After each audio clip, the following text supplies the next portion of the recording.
Now in England we have now 58% of our children of English origin, not our recent immigrants, 58% who are not reading by 8 and 9 years of age.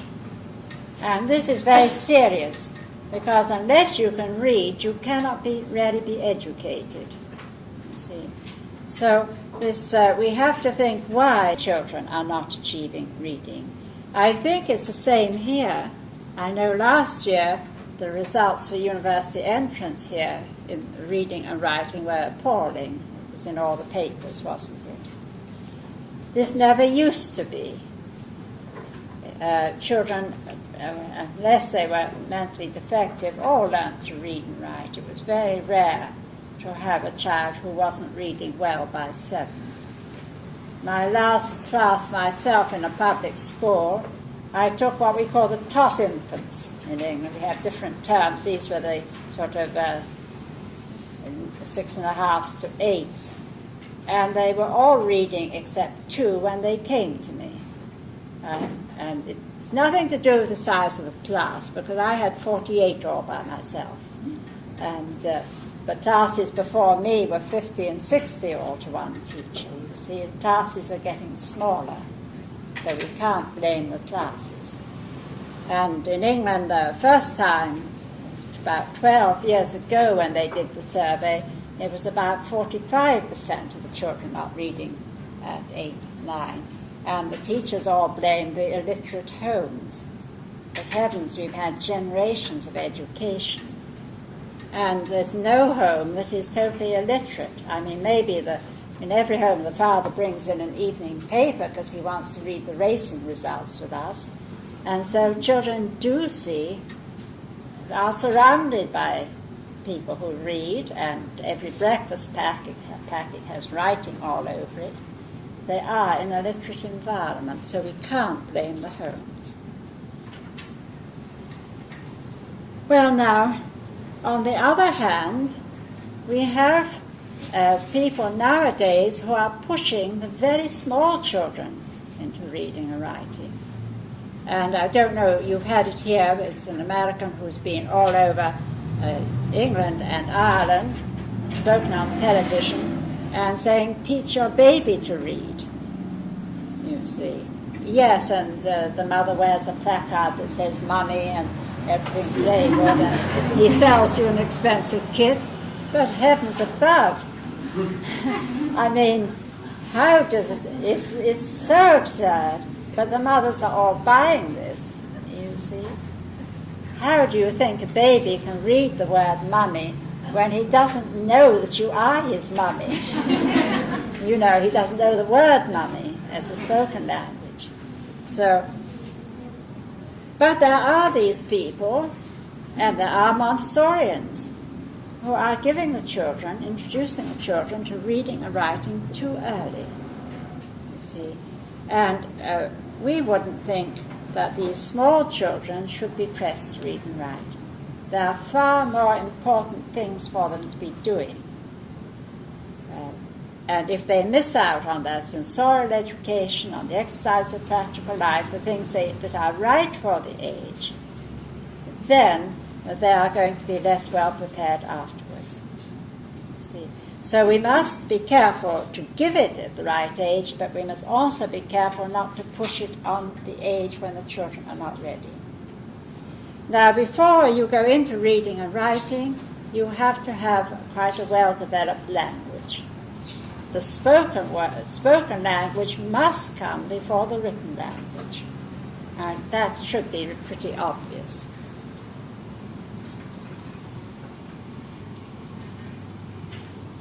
And then we must realize what a tremendously complicated thing reading and writing is. As I've said, we've only had it.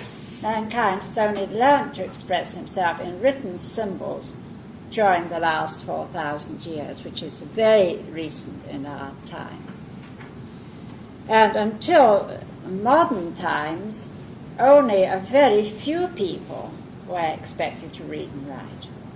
The ordinary people were not expected to. Even in the time of our knights, very recently in English history, they were so busy practicing warfare and so on that very few of them read and wrote. You see, many of our kings didn't read and write. In the village where I grew up, the parish registers went back to about 1068, I think. They do in many, of course in England we do have this sort of, every village near me is an old village. And it was only in very recent times that anyone getting married signed their name. See, before that they just put their mark, and only really the vicar and perhaps the biggest house in the parish did anyone read and write. So it's a very new thing to expect everybody to. It's a complicated thing when you think about it. You look at these marks on paper, just arbitrary symbols, and without thinking about them, you interpret these into pictures in your mind, you see? And then if you're reading aloud, you express them in words. It's a very complicated thing that we have learned to do, and so we mustn't expect the children to do it at too young an age. The language development has to have taken place. There has to be a certain maturity of the mind. The brain development has to be complete, you see, or you may do damage in forcing them into this written word too soon. We have one place we did do some definite testing. There were actually two different Montessori schools, one which began the reading and writing before we liked to begin it, and the other began when we liked to begin. And we tested the children at 6. And outside psychologists came in and tested the children in the two schools. And the ones that had waited were the ones who were doing better, very much better, and who were also the ones who were enjoying reading. And the ones who had begun too soon were not as well advanced, and also they were not enjoying it so much.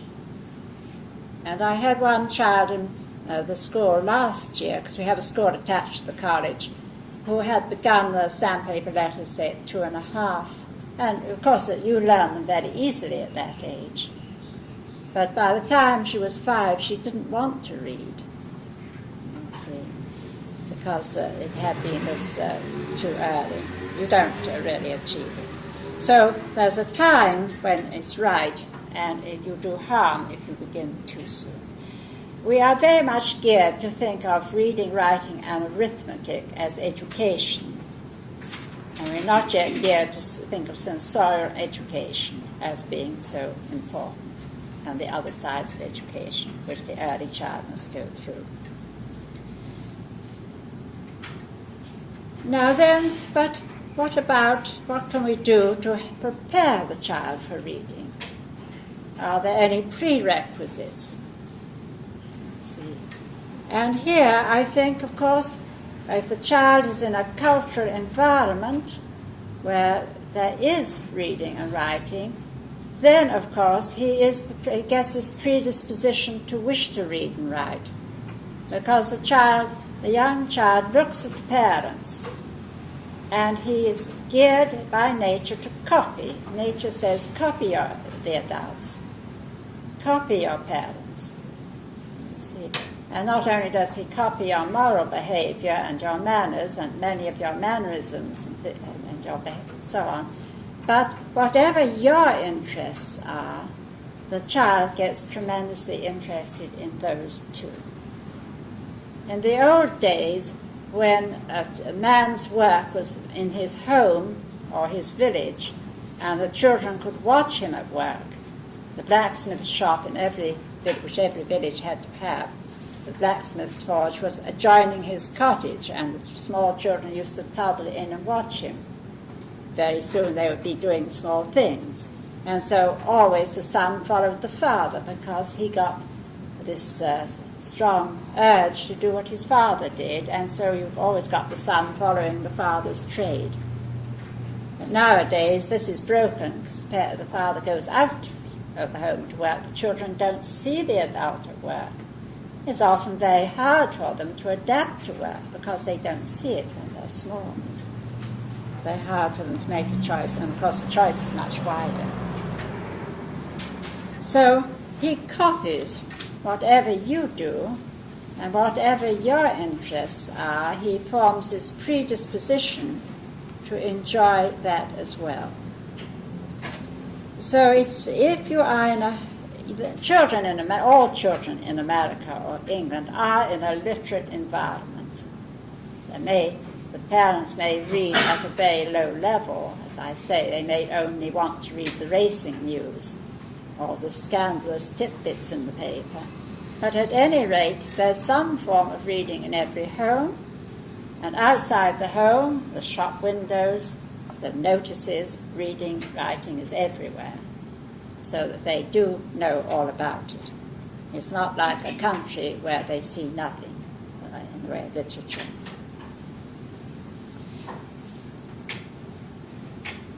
Now, it's a great help if we want our children to be cultured. And by culture, you mean the highest discipline that the race has reached. You don't mean the way of life, you don't mean supermarkets and the ordinary way of life, but you mean the highest discipline in which we have reached, and the best of our literature, for example. Then we do have to be very careful with our little children, because if you give anything that is cultural in the home, in the first years of life, is absorbed. There's this period of the absorbent mind when they're learning by absorption rather than through language.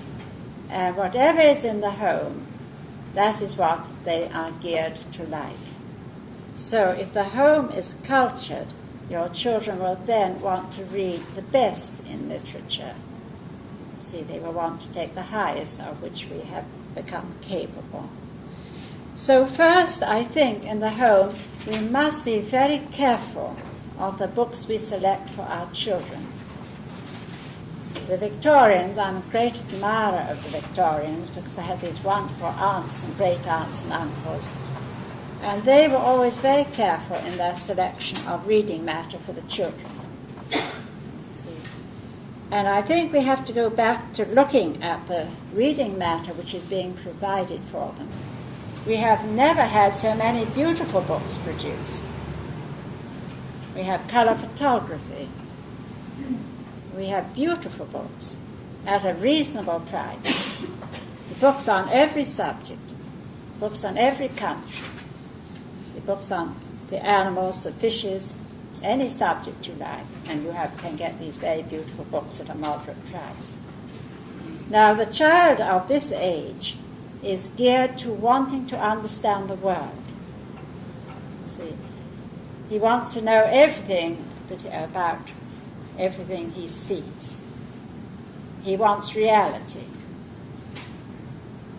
And at a later age, when he understands reality, then he can have stories and fantasy, because he knows the difference.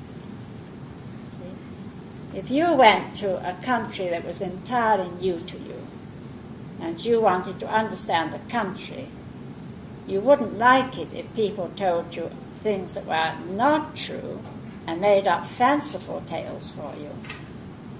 You see? Because you would be terribly anxious to understand this new culture. And you would want fact. And this is the children want facts.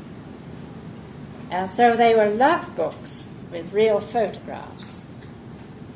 See? And we all have our different interests.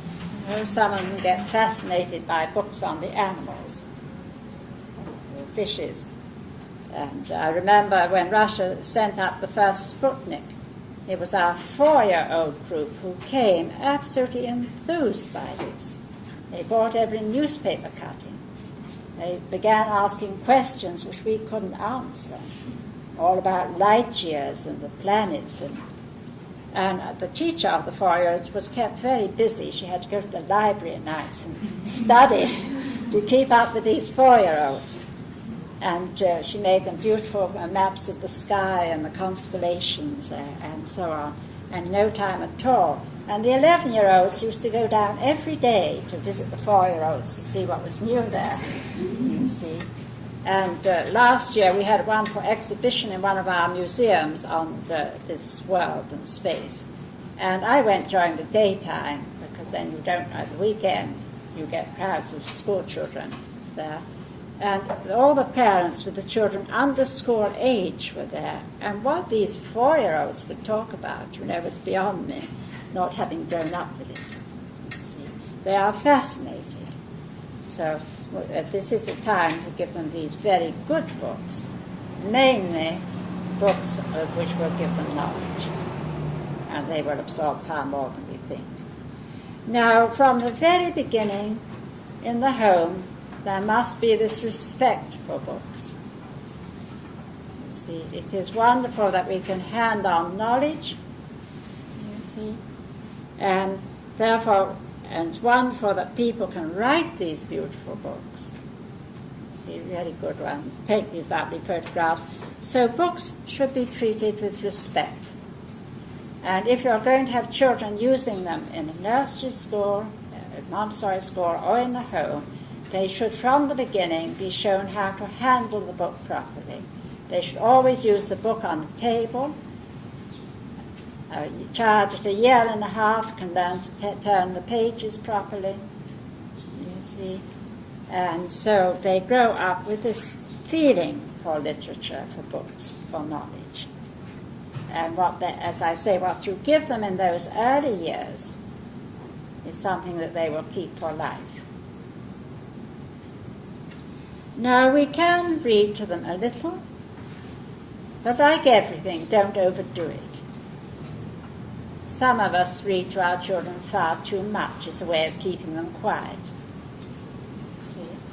And if we read them nonsense, we're only doing them harm. See? You read to them, I don't take anything to extremes. Read to them, but read to them a little. See? And look at books with them, but don't overdo it. See? So we don't want to overdo it. It is important that we look at books with them and get them to enjoy books with us, but possibly almost more important is that we read for our own edification in front of the children. See, if the father comes home at night and after having played with his children and so on, he says, well, now I want to read, so you be quiet for a little while. The children see this as something important to the father. They see it as a grown-up occupation. See, if after lunch the mother says, now you have a rest and I'm going to read. And she reads for her own pleasure. See, yes, that is important, because then the children don't think, well, this is just something like a toy train that they do to amuse me. They see it as a grown-up activity, a grown-up pleasure, something which is important to the grown-up, and they all want to do what the adult does. At this age, they are geared to copying the grown-up, and therefore your children in their turn want to read. So read to them a certain amount, look at books with them a certain amount, and read for your own pleasure in front of them. And I myself was very lucky in that I had a father who enjoyed literature, and I was very fond of him, so when he was reading I would climb on his knee and he would just read aloud. And he would read poetry, and I grew up with this great love of poetry. And of course it never occurred to me it meant anything, but it did sound wonderful when he read it. And it's like music, you have to listen to it a good many times before you begin to understand. And I was quite a good age before it occurred to me it meant anything, but I did love having it read to me. So there you are.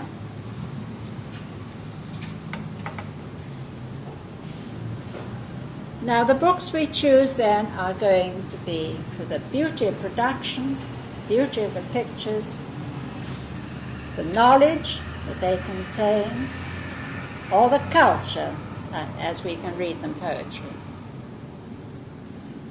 And there are some very beautiful books in English. I remember Sunday afternoons, we were a family of 7, so the ages varied, but we all had the Pilgrim's Progress read to us. You see, and I remember how beautiful the language was. You appreciated it. It didn't mean much to me as a book, but the language was so beautiful. You see, that you all did sit and enjoy it. So you don't always have to worry that they are understanding. You read them the book for the beauty of the language or the beauty of the poetry, and like music, it begins to mean something.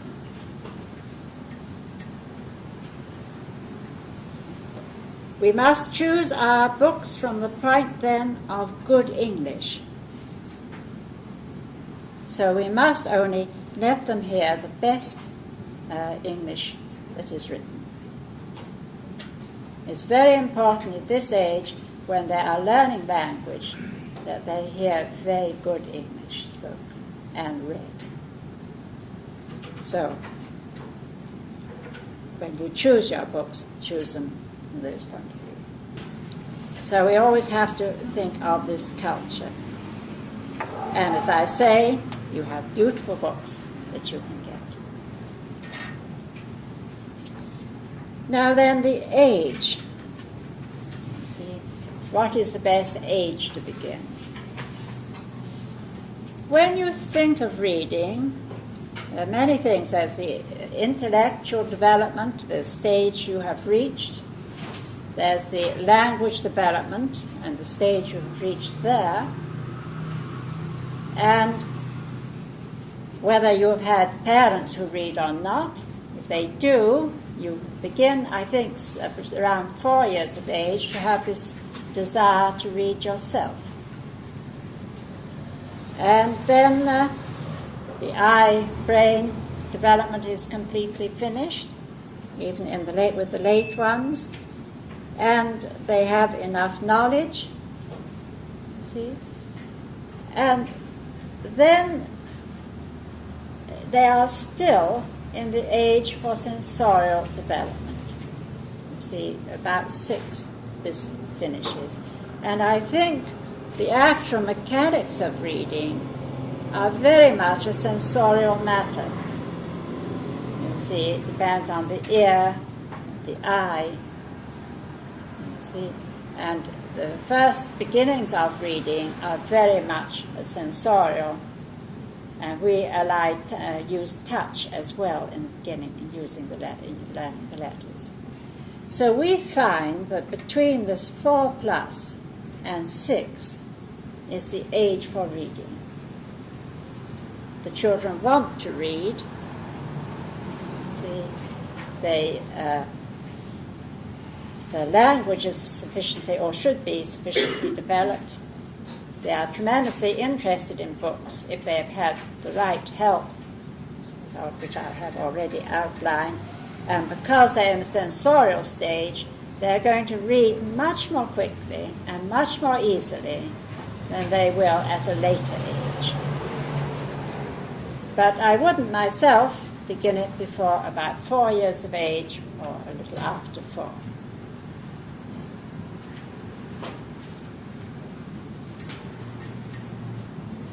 So,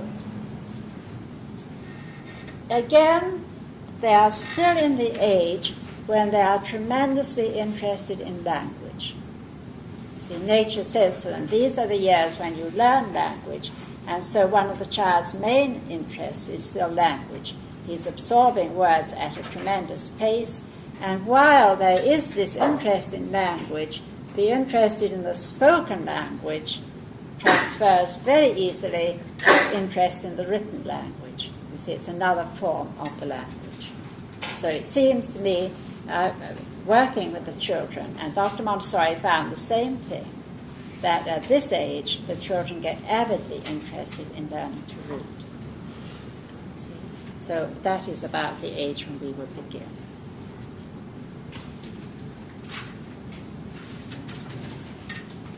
Myself, I have taught all ages to read. I've done a lot of remedial reading, and I have taught illiterate grown-ups to read. And after 6 years, the children, I've always found, take a little longer, and the older they get, the longer they take to learn to read. And if they learn to read at a late age, I have 2 friends who didn't learn until they were 9 years of age. They're both very intelligent, they both have first-class degrees, one in mathematics, one in biology, but that they are slow readers, and they don't take in the full sense the first time they read a thing. They read a letter through, they may have to read it twice. Whereas people who learn to read at a younger age, I think, going more for total reading.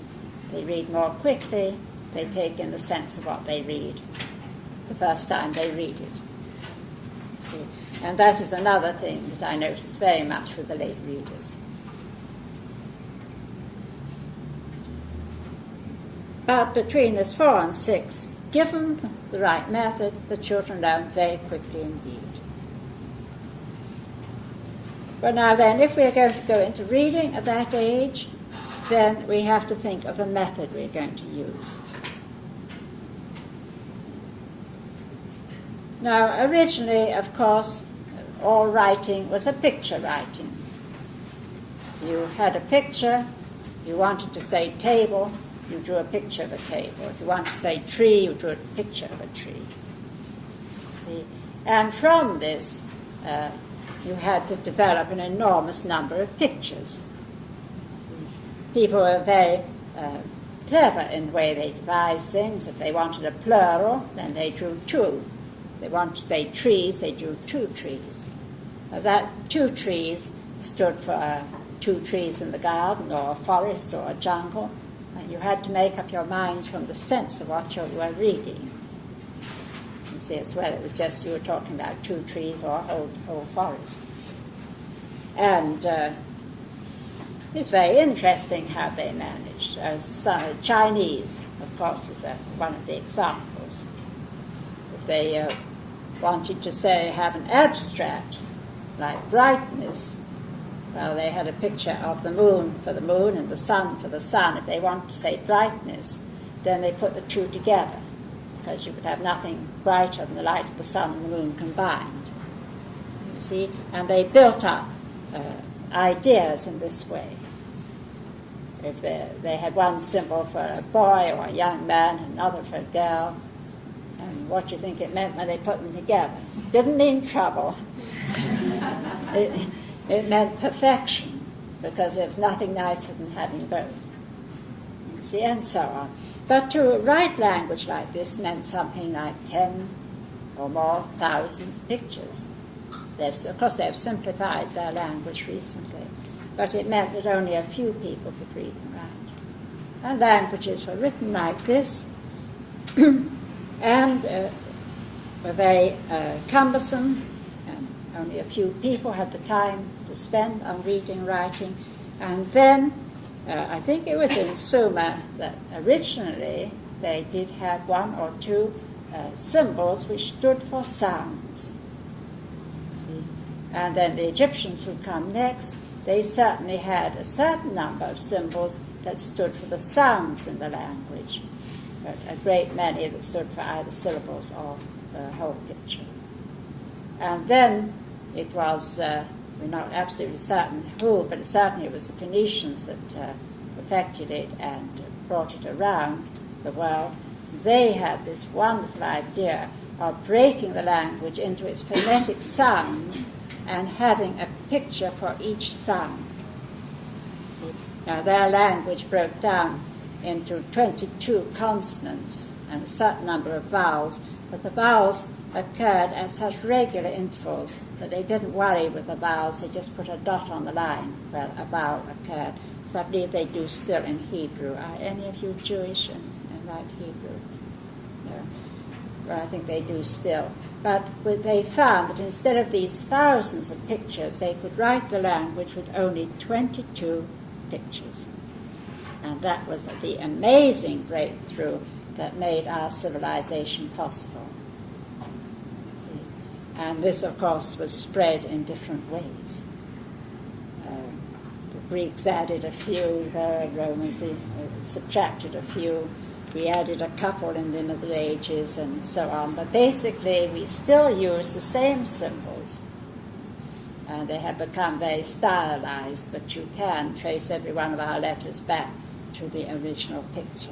And it's interesting to do it with the children alongside reading and writing. Well, now, if this is the way our language was written, it seems to me only logical to teach it and hand it on in this way. See? And I think the modern idea that you get the child to recognize a whole word as a beginning to reading is like teaching Chinese. You see, there you have to learn every separate word, because every separate word is a separate picture. But if you have to learn every separate word by sight, you see, then it would take you as long, really, as learning Chinese. It's not a reasonable way to expect children to learn to read and write. And I think that is the basis of the poor reading ability that we have now. See? Instead, we give the children the phonetic sounds of the letters from the beginning. And from that they can go to phonetic words. But if you know we only need 26 sounds, if you have those 26 sounds, you have a key in which you can tackle any word, because most of our words are partly phonetic, if not totally phonetic. Now, the history of the English language, again, is an exciting one, and one we should study with the children parallel to reading and writing. They find it most interesting. English, of course, is a language composed of more than one language.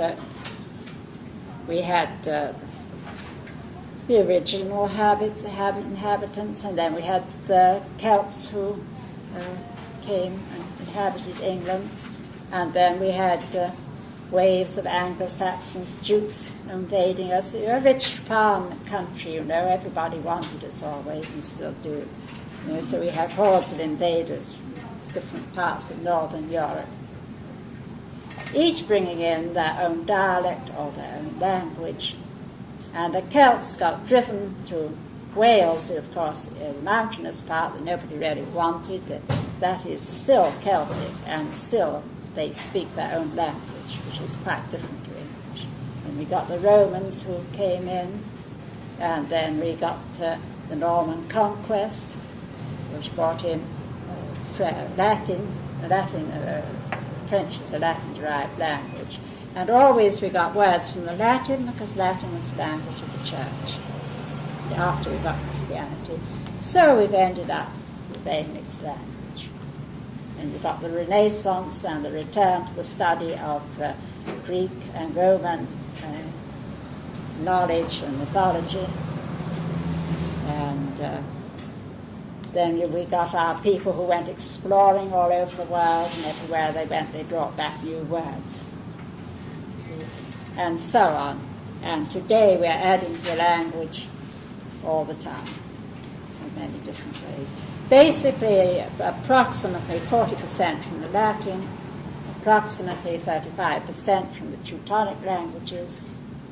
It was about 2% from the Greek, but that is going up because we have exhausted the Latin from the point of view of classification, and we are now using Greek as our source for classification.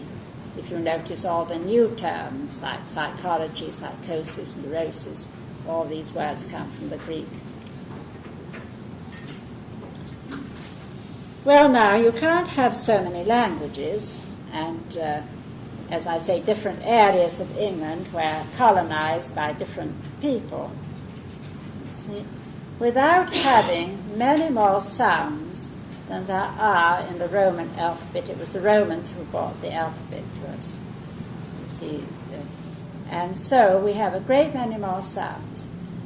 And we could, in the beginning, have made extra symbols, but instead we got our different sounds by combining letters. And every time we want to make that Teutonic sh sound, we put S and H together. Or every time we want the Teutonic th sound, we'll put T and H together. See? So we have a certain number, and there are not so many really, of combinations of letters which give us new sounds and which the children will have to learn. But it's not very many. And then for many reasons, which we can't really go into without going into a more detailed study of the language, we have many irregularities. See? And these the children do, for the most part, take in through reading. If you have an irregular word in the middle of a sentence, it could only make sense there, and they can usually guess the word by the context. See? Or half the word is regular. And so those, if they learn to read young, and they're still in that sensorial stage when they take in through the eye and the ear, and they read, when they first find they can read, they read a tremendous amount. You don't really have to teach spelling. In fact, the less you teach spelling, the better, because they take it in by eye. If they learn to read later, when they're past that sensorial stage, then they do not take in spelling by eye, and they often remain very poor spellers. But the more you worry them about spelling, you set up this anxiety, and then you make a bad speller. Whereas left to themselves, they will be good spellers. Well, just to cheer you up, we have something like over 20,000 irregularities. Well, it's a rich language. See, partly because we, before the days of travel, we all got our own dialects in different places. Partly pronunciation has changed through the centuries, and so on. And you have the same thing here. You have very different ways of pronouncing words in different parts of the country. I have the most trouble when I go to the south. I go to Mobile and New Orleans and Alabama. And it seems to me they only have one vowel there, but maybe they. But it's quite difficult. Yeah, it's very, very difficult. And then over on the other coast, they speak very much more as we speak in England. But in different parts of England, you would find people speaking with a very different accent. The further north you go, the more phonetic the language becomes. Personally, I'm from the south, so we very proudly say we speak the King's English, just because the court happened to be in the south. So I think about 4 years of age, we would start the reading scheme, or just after, but not before. And varying a little with the children, but on the whole you would find all children would be ready for it then. And some of them go into it who have come from these more cultured homes, go into it with this tremendous enthusiasm. And if you have one or two who are enthusiastic, then the ones who come from homes where they haven't had such a good background, they catch the enthusiasm from everybody else, and your whole class goes madly into reading. And I always found that once they started this work, they went into it with terrific enthusiasm and achieved reading very quickly. See, I've had many children who learned to read in a semester, and most of them would learn within a year. To read fluently, to be able to pick up any book within their comprehension and read. And we would certainly expect them all to be reading by 6, reading fluently. And we are very keen on it. Everyone talks about independence. In fact, I think in many ways, sometimes independence is thrust on children before they're ready for it. Again, it's something that we have to go carefully and understand the stages of development.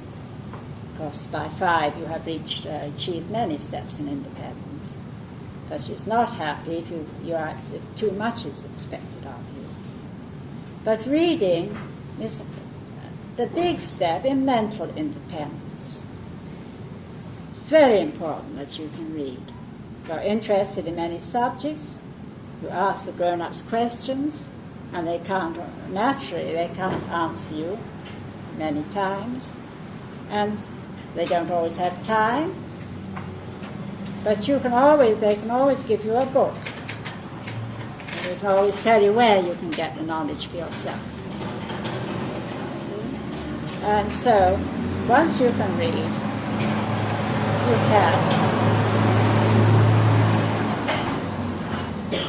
You are independent. You can get the knowledge for yourself, read the stories or the poems you like yourself.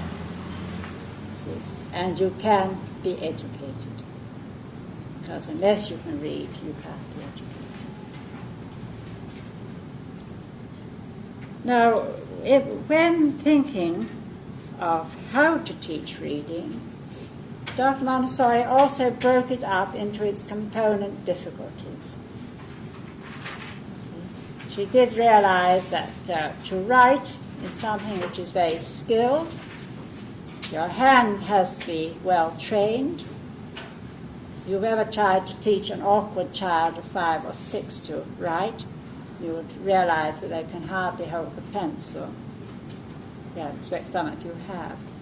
By 5, the hand should be obeying the will. It should have had reached its marvelous stage, and when you can do anything with it that you want to. And this again depends on how much help the child has been given.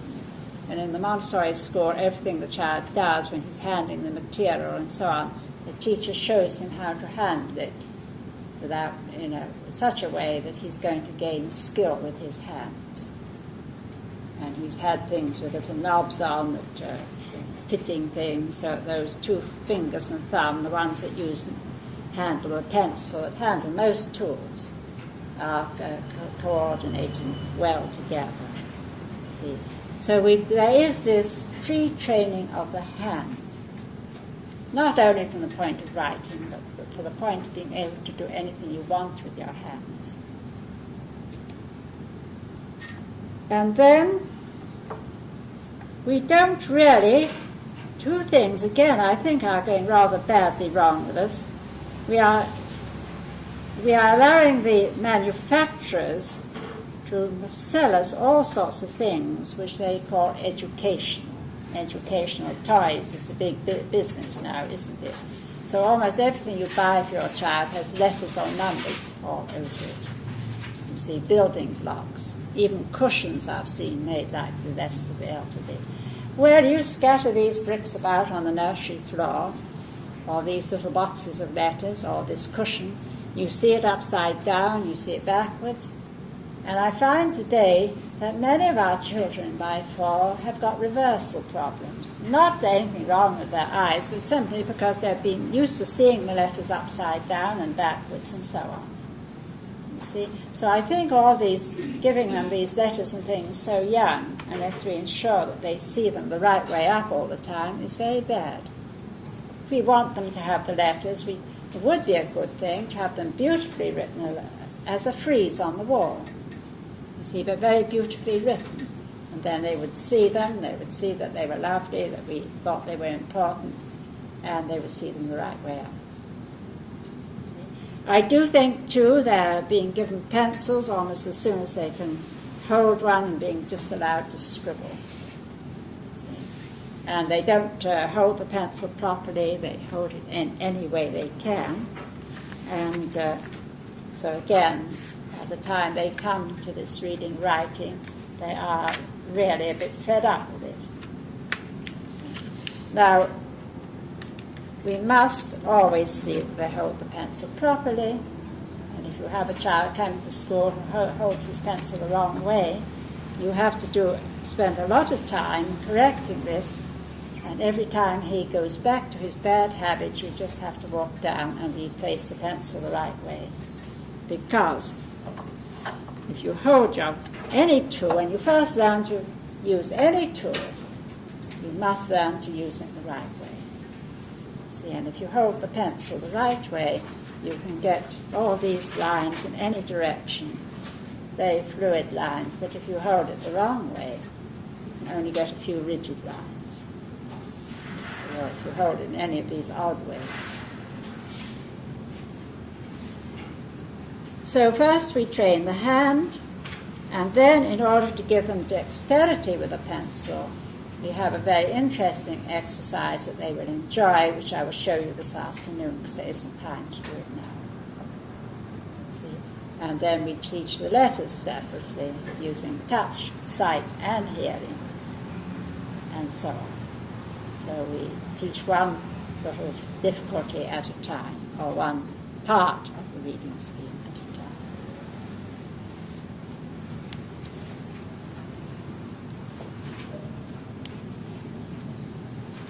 Now, this afternoon, I will show you the exercise that we do for using skill, for gaining skill with a pencil. And then I shall have paper here. If any of you have colored pencils, bring them with you. I have got one box you can use, or you can do the drawings and color them at home. I should give you a series of exercises. All right? Well, now, I've allowed 10 minutes in case you have any questions. Would you repeat percentages on the basis of our language? Well, it's approximate, you know, because it changes as we add words. But it's approximately 40% from the Latin languages. Now, that is directly from the Latin, or from the Latin via Norman French when we had the Norman invasion. See? When for a time England was bilingual. And that is why we have so many words which are so nearly alike in meaning. And you see, well, we have two words. I mean, it was the Saxons who did the farm work, so for most of the farm animals you have a Saxon word like sheep. And then when it comes to the table, you have the Norman French word, mutton. You see. But it gives us a very rich language. Then approximately 35% from the Teutonic languages. These were the waves of people from northern Europe, Denmark, Scandinavia, that came and took over sections of the country. And it was 2% from the Greek, but that is rising a little. And then I think we must have words from every language in the globe. And then, of course, we are busy inventing words. At what age do you think a child should be introduced to a pencil or a crayon? Well, there's so much that is important for them. It's a little difficult to say because, you know, if you have older brothers and sisters who use them, you use them. And there's a certain amount. We do less artwork than most people, but there's a certain amount. But, so it does, I mean, you can't say no if a child if a 2.5-year-old has a brother of 6 who's drawing. You can't say no, you can't use a pencil. But you would see he held it the right way. And you don't sort of kneel down in reverence at every bit of scribble they do.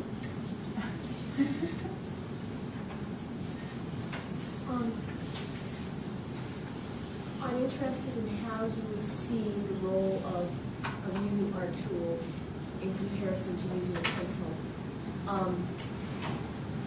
Take, for example, painting with fairly large brushes that wouldn't really allow a child to grasp it the same way they can grasp a pencil. Well, there is a different way of handling any tool, isn't there? He's using a screwdriver. I don't expect him to use it the way he would use a pencil.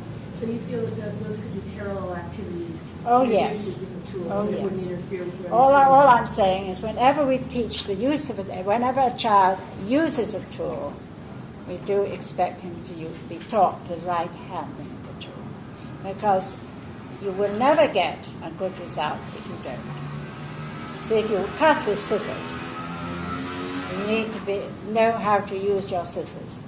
And you would have all sorts of exercises just for learning to cut the scissors. But you would see he used them the right way. I mean, how they love to help their father if he's doing any carpentry. But I would always show them to put the piece of wood in a vise, how to hold the saw properly, how to saw to a line. From the beginning, you would give this basic instruction that it will afterwards enable you really to create. And if we are learning any new skill, we need to first learn to use the right way of using any new instruments, don't we? Or we can't create, not to a high standard. You mentioned the phrase tonal reading before. Could you elaborate on that? I'm sorry, I didn't hear. You mentioned the phrase tonal reading earlier. Could you elaborate on that just a little bit? Yes, well, I shall be elaborating on it as I show you the materials. But this total reading is reading with full understanding, taking in the meaning the first time you read, if possible. Reading with appreciation of the reading matter, interest in what you are reading, reading what is worthwhile, reading for knowledge, and for the best in literature. And then reading with appreciation of the way the author is using words. You see. Because every writer uses words differently. You think of a few of them. I of course, think of the English. I said The Pilgrim's Progress was one of the most beautiful books in our language. And the St. James Version of the Bible is another most beautiful book. And they, if you notice, use a preponderance of Saxon words. See, but they are very beautiful books. If you read Browning, he is a very active writer. You'll find he uses a great many adverbs and verbs. If you read Scott, he has long passages with masses of adjectives. I always skip those, but at the time they were very much admired. See? Well, you are aware, you see, of the style of the author and how he is using words. This is more sort of what you might call more cultural reading. And if you find yourself reading a badly written book, you simply can't read it because it offends your sort of feeling.